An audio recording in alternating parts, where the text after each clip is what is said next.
Bismillahirrahmanirrahim. Assalamualaikum warahmatullahi wabarakatuh.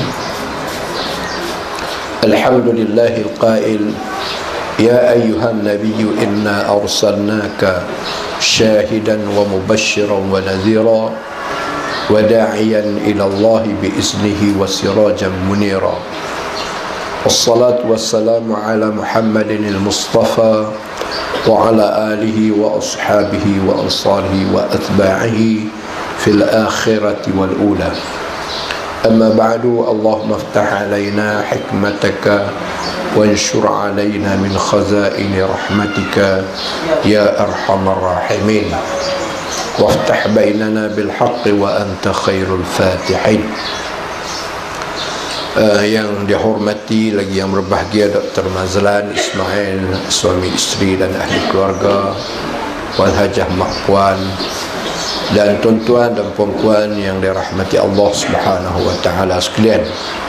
Alhamdulillah, selepas berenggang satu tempoh yang agak lama, hari ini kita dipertemukan semula dalam siri majlis-majlis ilmu di mana kita cukup lapar, kita cukup dahagakan ilmu, kerana dalam ilmu adalah hidangan Allah yang paling lazat untuk menguatkan iman, untuk membetulkan kehidupan, untuk meluruskan perjalanan kehidupan hingga di dunia kita menikmati kejayaan, kebahagiaan dan kemuliaan, dan di akhirat nanti kita mendapat keampunan, keredaan, dan insya-Allah akan layak mewarisi syurga Allah Subhanahu wa taala.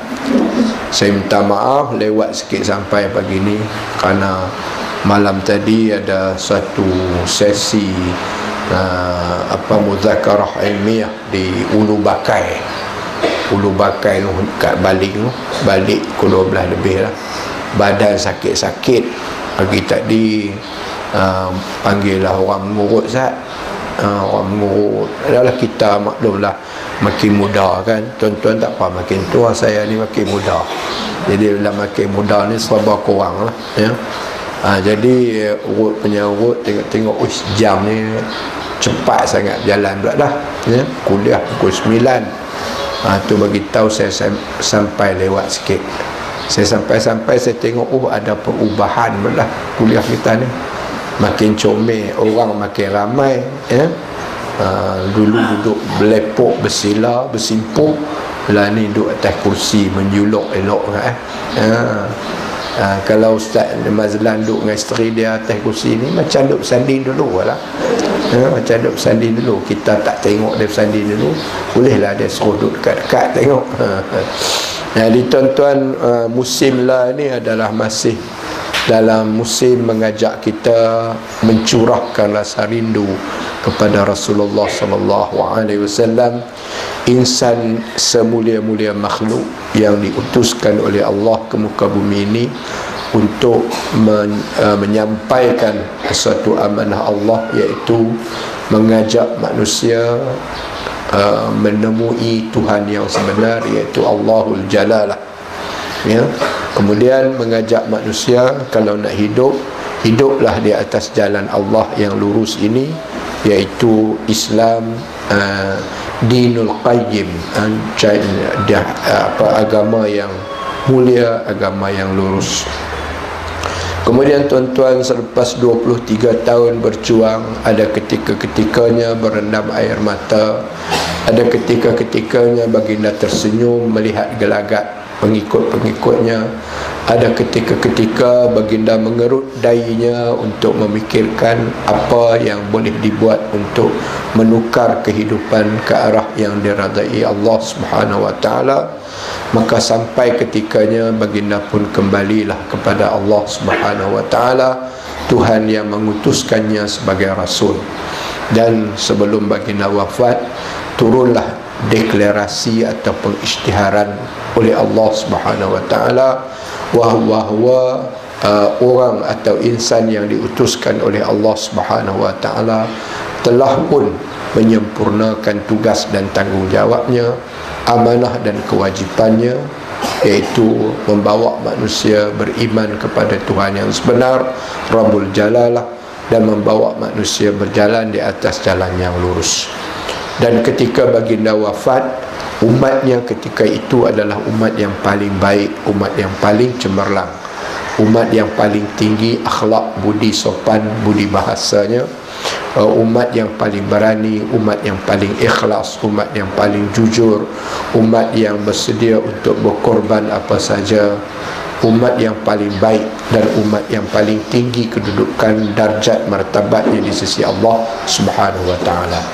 Pendek kata, ketika Rasulullah SAW dijemput Allah kembali ke sisinya, ketika itu umat yang ditinggalkan adalah umat yang tinggi kedudukannya, mulia pribadinya, ya, berjaya dalam serba-serbi, sehinggalah dunia sangat mengkagumi apakah bentuk manusia yang dicipta oleh Muhammad SAW.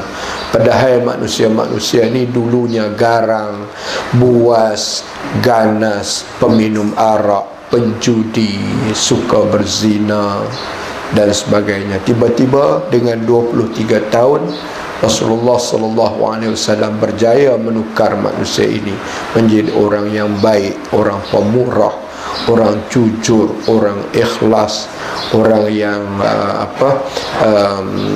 mesra berkawan dan sebagainya, dan sanggup berkorban untuk apa saja. Demikian kejayaan Rasulullah SAW yang sangat hebat. Jadi bila Allah Ta'ala turunkan ayat pengisytiharan, ya, iaitu al-yawma akmaltu lakum dinakum wa atmamtu alaikum ni'mati wa raditu lakum al-islam dina. Bila Allah turunkan ayat ini, ya, hari ini aku lengkapkan agama kamu, aku sempurnakan kepada kamu nikmat-nikmatku, dan aku redalah Islam sebagai pegangan dan jalan kehidupanmu. Jadi ayat ni ayat isytihar, bahawa Rasulullah itu telah berjaya menyempurnakan segala amanah, tugas, tanggungjawab, kewajipannya. Dan bila orang dah selesai kerja ni, kena balik lah, ya, kena balik lah. Macam saya pun, saya main ni amanah, lepas mengajar saya balik lah, ya. Nak tunggu apa lagi? Dr. Mazlan pun bukan nak pergi makan 4 hari kot, jadi dah habis kerja saya balik lah. Lepas habis kuliah ni saya balik. Rasulullah pun selesai dia bagi menjalankan tugas dan amanah, kewajipan, tanggungjawab dia, maka Allah jemput dia balik. Ya ayyatuhan nafsul mutmainnah irji'i ila rabbiki radiyatan mardiyah. Ya, baliklah kamu wahai jiwa yang tenang, jiwa pejuang, jiwa yang sabar, jiwa yang mulia, jiwa yang jujur. Baliklah kamu kepada sisi Tuhanmu dalam keadaan rida meridai, cinta mencintai, dan masuklah kamu dalam kumpulan hamba-hambaku yang cemerlang, dan persilakan engkau mewarisi mana-mana kamar syurga yang kau sukai. Itulah sambutan Allah kepada Muhammad SAW, insan yang diutuskan untuk membawa manusia mengenali, beriman, menyembah, tunduk, patuh, taat kepada Allah Tuhan yang sebenar, dan mengajak manusia berjalan di atas jalan yang lurus lagi sempurna. Selepas baginda tiada, Rasulullah ini orang yang berpandangan jauh, ya, orang yang berpandangan jauh. Dia sudah melihat, dia sudah merenung masa depan, bagaimana akan jadi umat dia selepas ketiadaannya nanti, ya. Dia merenung masa depan. Dia tengok macam kita lah, masa kita ada anak-anak kita ni cukup mesra sama adik-beradik, ya, sama adik-beradik cukup mesra. Tapi sebagai seorang ibu yang mengandung, melahir dan membesarkan anak, menyusukan anak, dia duduk tengok anak-anak dia, dia duduk fikir dalam hati dia, kalau aku tak ada nanti budak-budak ni lagu mana, budak-budak ni lagu mana. Samalah orang yang berdusun, bertani, dia duduk fikir, masa aku hidup tak apalah bendang aku ni elok, padi menjadi, pasal awal-awal pagi dah turun lah, ya. Makan tak makan, pulut tanah saja, ikan kering, tapi dia bercinta dengan sawah dia, Dia bercinta dengan bendang dia. Pagi-pagi matahari tak naik lagi, belum pun isyraq, belum pun matahari naik, duduk di tengah bendang dah, dengan satu tajak bekai TO kosong, ya, dengan roti mayat 2-3 keping, ya, duduk di bendang dia, bela anak 7-8 orang. Tapi dia duduk fikir juga, dia duduk tengok anak-anak dia, kalau-kalau rajin, kalau-kalau kurang rajin, kalau-kalau buat balok liat. Maka dia duduk fikir, bendang aku ni apa nak jadi lepas aku tak ada. Dia duduk fikir. Maka ketika dia duduk fikir itu, maka Rasulullah SAW menyebut beberapa ayat yang saya nak sampaikan di sini. Ya, saya nak sampaikan di sini buat peringatan. Sebab ada orang kata cintai Rasulullah, kita selawat. Baik, betul, selawat memang dapat pahala. Allah Ta'ala bagi 10 kali ganda bagi orang yang selawat pada Rasulullah. Betul. Tapi cakap selawat saja, adakah itu bermaksud kita mencintai Rasulullah? Benda dia tinggal kat kita, kita biar, ya, kita biar. Anak sayang kat ayah, dia bagi duit aja, bagi duit tiap-tiap bulan.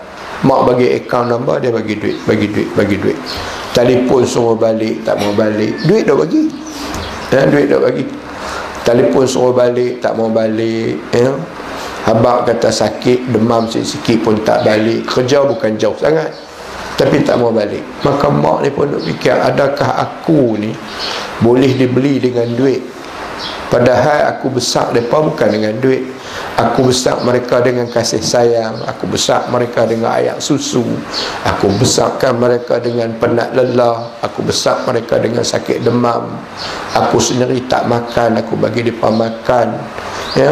Aku sendiri tak tukar baju, aku bagi mereka tukar baju. Aku sendiri tak mengaji tinggi-tinggi, aku bagi mereka mengaji tinggi-tinggi. Takkanlah mereka bayar aku dengan duit saja. Panggil balik pun tak, ya. Balik sekali-sekala pun pakai seluar pendek, ya. Bini pun rambut merah perang, ya. Pakai spek mata hitam. Orang tanya cerah ke gelap, dia kata redup. Awak tak redup kan pakai spek mata hitam, ya. Jadi mak ni duduk tu, dia duduk kata, ish, anak-anak aku ni kalau aku tak ada, apa nak jadi? Apa nak jadi? Jadi Rasulullah SAW orang yang memugak, orang yang meneroka, orang yang menanam benih-benih syahadah sampai tumbuh Islam yang subur, yang cantik, yang mengagumkan, yang mempersonakan. Maka dia duk fikir, dia duk tengok umat dia. Dia kata, apa nak jadi kat umatku selepas aku tiada nanti? Ya, aku tak ada nanti, apa nak jadi umatku ni? Lalu beberapa ayat yang Rasulullah SAW sebut untuk kita ingati, ya. Pertama, dia takut umat dia pecah belah. Dia takut umat dia bergaduh sama sendiri. Dia takut umat dia berkelahi sama sendiri. Lalu Rasulullah SAW sebut, dia kata, la tarji'u ba'di kuffara. Wahai umatku, lepas aku tak ada nanti, janganlah kamu balik beramal dengan budaya orang kafir. Ya, lepas aku tak ada nanti, jangan kamu balik mengamalkan atau buat perangai macam orang kafir. Apa dia perangai orang kafir ni? Yadribu ba'dukum fawqa ba'din. Bahasa Melayu kita terjemah kata, berkelahi sama sendiri, bergaduh sama sendiri, membenci sama sendiri. Ini rupanya kebimbangan Rasulullah yang sangat tinggi. Sebab pun dia duk tengok dah, ada riak-riak, ada watak-watak, ada orang-orang yang ikhlas dia kurang, jujurnya kurang, cintanya tu kurang. Lalu dia kata, ya Rasul, ya umatku, wahai umatku, kalau aku tak ada nanti, jangan kamu buat kerja perangai orang-orang kafir. Apa dia perangai kerja orang kafir ni? Mereka bergaduh sama sendiri, mereka berkelahi sama sendiri, mereka membenci sama sendiri. Ini pesanan Rasulullah. Tapi pesanan Rasulullah yang ni orang tak terima. Lah ni kita bergaduh-gaduh. Dah lah kita korban sikit. Asal tanah sejantung pisang ni, peta Malaysia ni, kalau kita tengok lebih kurang macam jantung pisang lah. Jantung pisang, tanah jantung pisang ni Allah Ta'ala bagi kat kita. Elok dah, ramai dah duduk sama sendiri, baguslah pakat makan, pakat berseronok. Lepas tu buka pintu, orang masuk lama-lama. Orang tu jolok, orang ni jolok, orang ni jolok. Daripada Tengku Pudin Raja Abdullah di Perak, dikacau oleh W.W. Bush, orang putih, jolok sana jolok kali, sampailah cerita Selangor, cerita Kedah, cerita Belanda, cerita Portugis di Melaka, Raja Permeswara, Sultan Mahmud Mangkat di Julang. Apa cerita semua ni, cerita dia ialah mereka duk jolok bagi orang Islam Melayu ni bergaduh sama sendiri. Pakat tak ada kerja, duk bergaduh. Gaduh bumbang. Bila bergaduh, jadi kita pun kau belah lemah lah. Apa yang ada kita jual perhabis bang, kita tak simpan. Akhirnya apa yang kita tinggal kat kita kemakin tak ada apa lah. Pasal kita kerja duk bergaduh. Sebab tu Rasulullah pesan awal-awal, la tarji'u ba'di kuffara. Wahai umatku, aku pesan kepada kamu, lepas aku tak ada nanti, jangan kamu balik buat kerja perangai-perangai orang-orang kafir yang kerja berkelahi sama sendiri, tak ada buat kerja lain. Jadi keadaan ini bimbanglah kita pun. Tuan-tuan pun duk tengok, tuan-tuan pun duk perhati, tuan-tuan pun dengar, tuan-tuan pun lihat, tuan-tuan pun baca, tuan-tuan pun disampaikan oleh orang lain. Tuan-tuan pun manusia yang boleh berfikir. Adakah kita sedang bersatu? Adakah kita rasa bersaudara? Adakah kita seronok berbaik sama sendiri, atau kita sekarang ni seronok berpecah berkelahi sama sendiri? Yang ni yang kita duk tengok lah. Tuan-tuan mengaku tak mengaku pun hak ni yang duk jadi. Yang ni yang duk jadi. Rasulullah pesan, kita buatlah maulud, betul lah buat maulud. Lah ni maulud jenis baru pula, panggil kumpulan cintai mahabbatur Rasul, menyanyi lagu-lagu cintai Rasul. Ya anak-anak lah apa, sampai anak kecil umur 8 bulan pun duk bunyi na, dia pun tahu dah. Bagus, bukan tak bagus, tapi adakah itu cukup menggambarkan bahawa kita cinta kepada Rasulullah? Padahal sunnah peninggalan baginda, Islam yang dihamparkan di depan kita, kita tak lalu, ajaran dia kita tinggalkan, dan kita koyak habis agama dia, dan kita angkat penumbuk tunjuk sesama umat bahawa kita itulah orang yang pi hanana malam tadi, itulah orang yang pi selawat malam tadi, balik berkelahi dengan adik-beradik, balik berkelahi dengan sama-sama manusia, balik bergaduh, bermasa muka, kawan tu cerita buruk orang ni cerita buruk orang tu, padahal kedua-dua tak betul. Ini kita kena renung, kita kena ambil perhatian.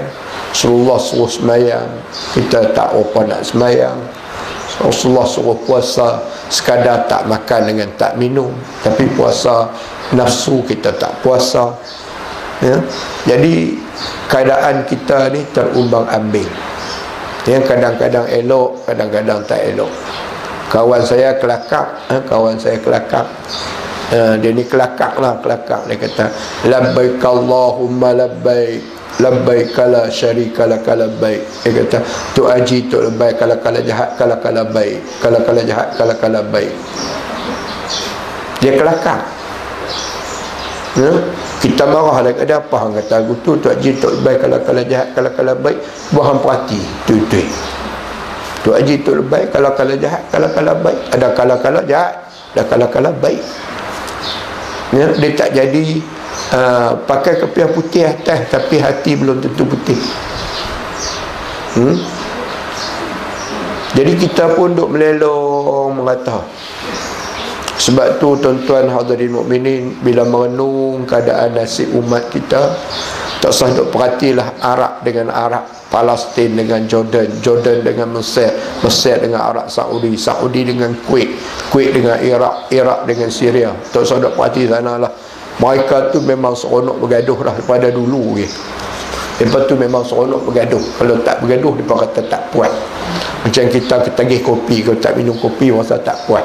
Jadi mereka lagu tu lah, bergaduh. Tapi yang tu jauh. Buat apa lihat kuman di seberang laut, mengapa tak lihat gajah di tepi mata? Ya, mengapa kita tak lihat masalah kita sendiri? Yang kita ni, ya, pun mewarisi perangai yang sama. Satu perdu adik-beradik pun, hang tak suka kat aku tak suka kat hang. Jajar sana sini keburukan saudara sendiri. Adakah kamu suka makan bangkai saudaramu sendiri? Kata Allah dalam surah Al-Hujurat, ya?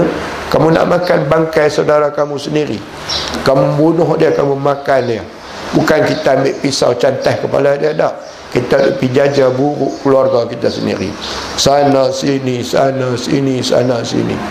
Kita tak mesra dengan jiran kita, padahal kedua-duanya Islam. Jadi mengaji pagi ni mengaji bab tu lah, ya.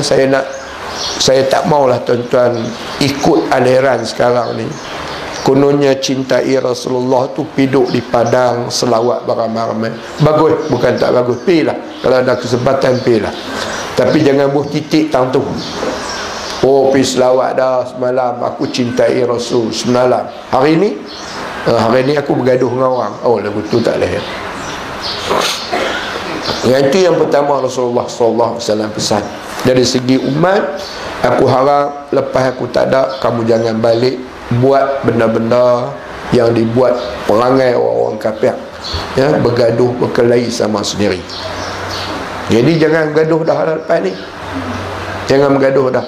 Berbeza boleh berbeza. Macam saya duk sebut kat tuan-tuan, takkan sama dunia ni Allah Ta'ala bagi jadi. Ada langit, ada bumi, tak sama.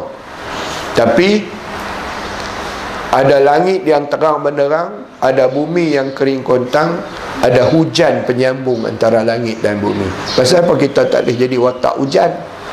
Kita ambil lah watak hujan. Kita ambil watak hujan. Hujan tu menyambungkan langit dengan bumi. Langit menjadi lebih redup, bumi menjadi lebih subur. Peranan yang dimainkan oleh hujan.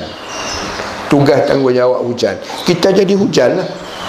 Kita ada gunung, kita ada laut. Gunung duduk sana, laut di sini. Tapi penghubungnya adalah sungai. Pasal apa kita tak boleh jadi sungai? Pasal apa kita tak boleh jadi sungai? Bolehkah gunung duk marah kat laut, laut duk marah kat gunung? Cuba jadi watak sungai. Sungai, ya, menyambungkan antara gunung bukit dengan laut. Kita jadilah sungai. Pasal apa kita nak jadi gunung dengan laut? Pakat-pakat duk lawan, kata hang, kata aku tak.